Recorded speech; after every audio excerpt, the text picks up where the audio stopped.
प्रवक्ता कुछ ऐसे होते हैं, देखते हैं कि कभी वो ग्रंथ को खोलते ही नहीं, चालू रहता है। हम भी कथा सुना रहे हैं ना आपको, देख नहीं रहे हैं, कहीं देख लिए तो देख लिए, नहीं तो सुना रहे हैं। ये ग्रंथ का अपमान होता है, इसलिए कभी भी ग्रंथ को खोल करके रखना चाहिए, कोई भी ग्रंथ खोल करके रखना चाहिए। नहीं तो हम लोग बोलते हैं महाराज पहुंचलेला महाराज कभी पोथी पाहतच नाही तू, पोथी पाहायचं गरजच नाही है। पर तो महाराज विद्वान नहीं है, किताब को कभी भी खोल करके रखना चाहिए। हमारे घर में भी कोई किताब रखी हुई है, कोई ग्रंथ रखा हुआ है, वो ग्रंथ उतने ही घर में रखो जितने हम पढ़ सके। साल भर में एक बार तो भी फेरना चाहिए उसको, उसमें धूल लग गई है, मिट्टी लग गई है, उसमें दिमाग लग गई है, तो ग्रंथ को एक बार तो भी पढ़ना चाहिए। नहीं भी पढ़े तो एक पेज तो भी पढ़ लो, नहीं पूरा पढ़ पाते हो एक पेज तो भी पढ़ लो, उसको खोल लो, उसको दिया अगरबत्ती साल भर में तो भी एक बार लगा दो, फिर रख दो, नहीं तो उसका पाप भी लगता है। भोले बाबा का आह्वान नहीं हुआ, ऊपर से विमान जा रहे हैं। भगवान भोलेनाथ अखंड समाधि लगा करके बैठ गए। जब सती को त्याग दिया मन से, जाकर के कैलाश में अखंड समाधि लगाई, 10,000 वर्ष तक की समाधि लगी रही भोले बाबा।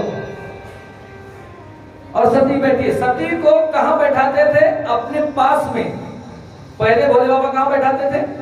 अपने पास में। और भोले बाबा की आप फोटो देखते होंगे, और इसका वर्णन भी है, इसमें लिखा है, भागवत में भी लिखा है, शिव पुराण में भी लिखा है, इसका वर्णन भी है।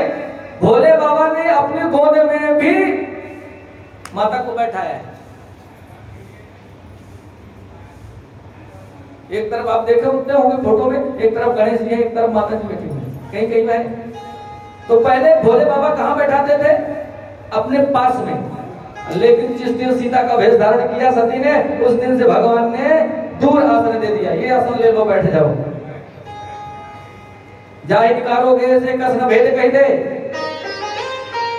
आपका बच्चा नौकरी में लग गया है, अच्छी पोस्ट में लगा है, अच्छी पढ़ाई कर रहा है, आपके आंखों से आंसू आ जाता है, आपका सीना, आपका वक्षस्थल जो सीना एकदम गदगद हो जाता है, फूल के जैसे खिल जाता है, और हमारे आंखों से आंसू आ जाता है। हमारा बेटा अगर हमारी सेवा अच्छी कर रहा है, हमारी बहुत अच्छी सेवा कर रही है, तो प्रेम के आंसू आ जाया करते हैं।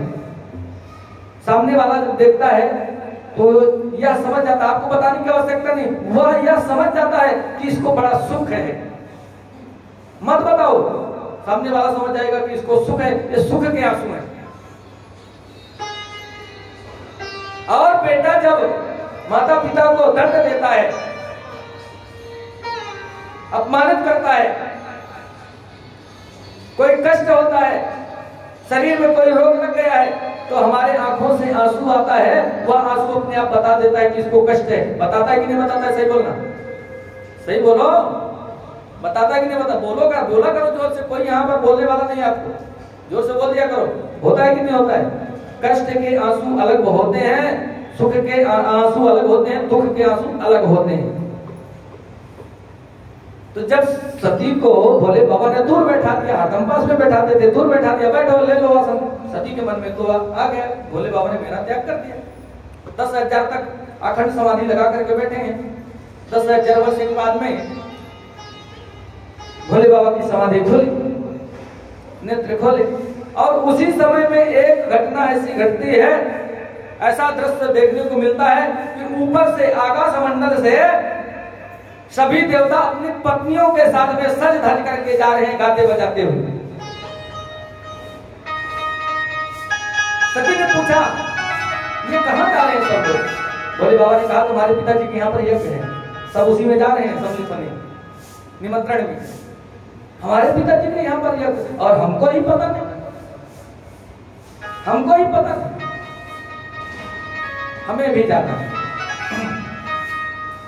क्या कह दिया? हमें भी जाना। भोले बाबा ने मना किया, नहीं वहां मत जाओ। अच्छा, हमें क्यों नहीं बताया है? हमें क्यों नहीं बताया है? हमें क्यों नहीं बुलाया है? इसलिए नहीं बुलाया कि तुम्हारे पिताजी का और मेरा मन एक बार मलिन हो गया, मन बिगड़ गया आपस में, इसलिए नहीं बुलाया उन्होंने। मेरे बैर के कारण तुम्हें भी नहीं बुलाया। तो सती ने कहा कि भले ही पिताजी ने मुझे नहीं बुलाया है, लेकिन कुछ जगह ऐसी होती हैं जहां बिना बुलाए भी जाना चाहिए।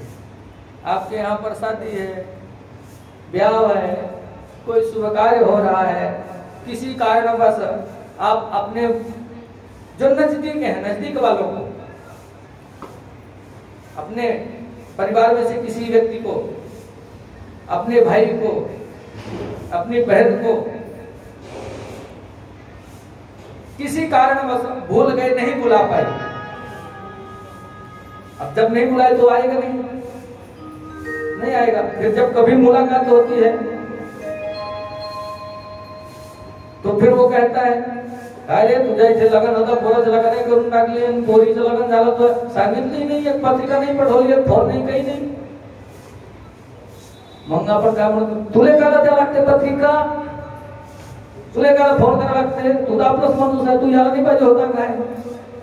होते कि नहीं? तो कुछ स्थान ऐसे होते हैं कि मित्र के यहाँ, गुरु के यहाँ, माता पिता के यहाँ, भगवान के मंदिर में भगवान की कथा चल रही है, यहाँ पर कथा चल रही है। हमने तो बहुत सारे पॉम्पलेट लगाए, पेपर में भी दिया, लोगों को सबको पता है। लेकिन कुछ लोगों को लग रहा होगा कि पत्रिका नहीं भेजी है, पत्रिका छापने के लिए डालिए, कथा हो जाएगी, भेज देंगे।